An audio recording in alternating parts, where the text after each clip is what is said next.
time. All right, Butch, if elected, is there a way to provide full-time recycling in the city so residents don't have to wait for a Make a Difference Day to transport recyclable items on a daily basis? You know, from a cost standpoint, I don't know that it is possible, but it is a desire of my heart. It's just like right now, Jan and I, we have a gentleman that we pay to pick up all of our recycling materials, and he does an excellent job of that. And I've often wondered, is there a way financially that the city could provide that service to the citizens? And I believe, you can hear what Bill said, I believe the city council and the mayor would love to do those kind of things. But once again, we've got numbers that we have to crunch and figure out if we can do that. But I am very much in favor of that.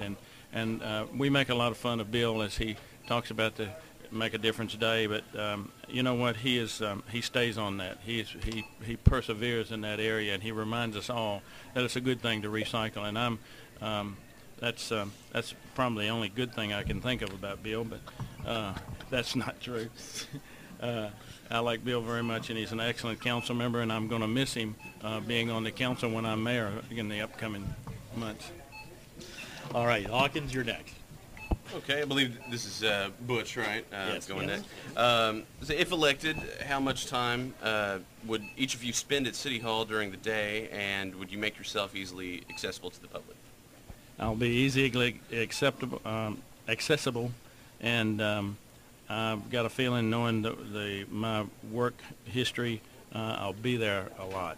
Matter of fact, in a statement that's coming out in your Ledger and Times, I don't know which day, Hawkins, tomorrow or Monday, I made that statement that I will work full-time at the vision I have for this city. And the vision that I have for this city is for us to have a working mayor.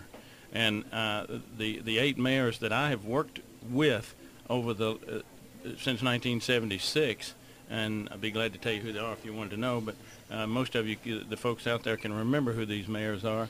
And most of them were the type of mayors that I refer to them as figurehead types of mayors, which is nothing wrong with that. That's a great thing, and they've all been wonderful mayors because I've known them all and I've worked with them.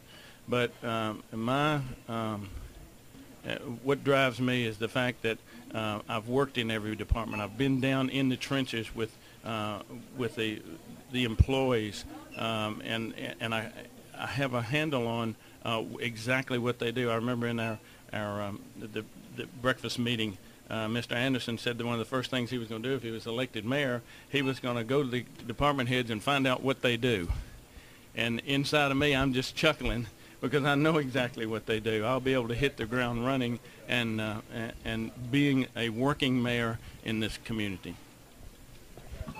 Okay, Bill, same question. If elected, how much time would you spend at City Hall during the day, and would you make yourself easily accessible to the public?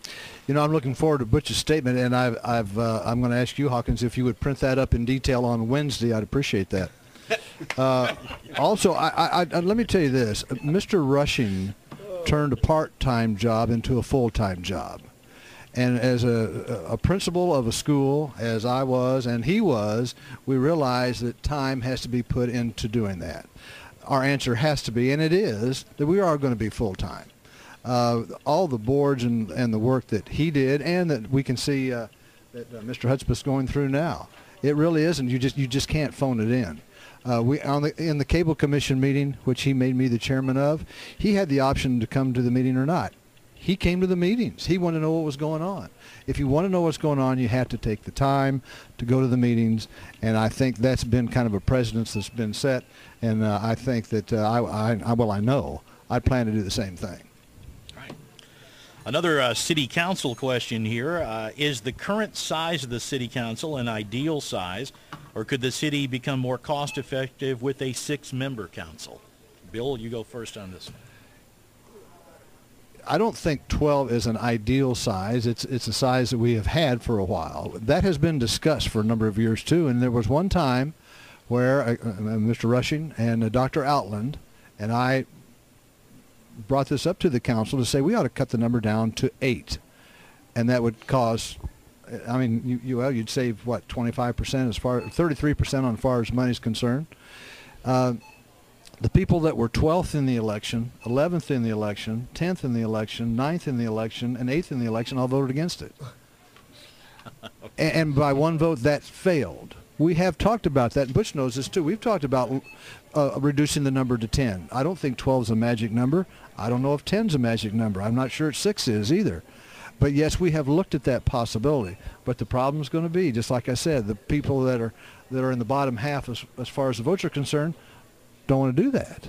So when it's set at that, that's going to make it more difficult to cut it down. No, I don't think 12 is a magic number at all. I'm not sure 10 is or 8 or 6 is, but yes, we have looked at that, and we will probably have some discussions about that.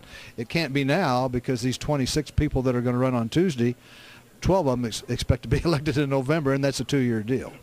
All right, again, for Butch, is the current size of the city council an ideal size, or could the city become more cost-effective with a 6-member council?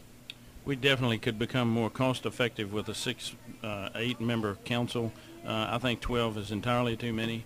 And over the years, I know it just so happens that Bill and I basically have always run in that top 8 or top 6. So you say, well, you wouldn't care. Well, I would give up my seat if we could reduce it to 6 or 8 council members, if I had that choice. But because I've been studying city government for a long time, and I've noticed that cities that I've worked with that had that many council members, Mayfield, I worked for Mayfield as their city planner for 14 months, and it was a wonderful experience, but I'm glad I ended up back in Murray.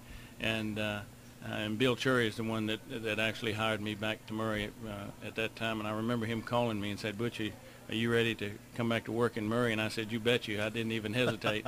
And but those folks in Mayfield were awful good to me. Arthur Byrne was their mayor, and I worked very close with him and all that he did. But they have reduced their council, I believe, to 8 or 10 just over the last few years. And I've been online actually watching other city council members, and some of them will have 6 and 5.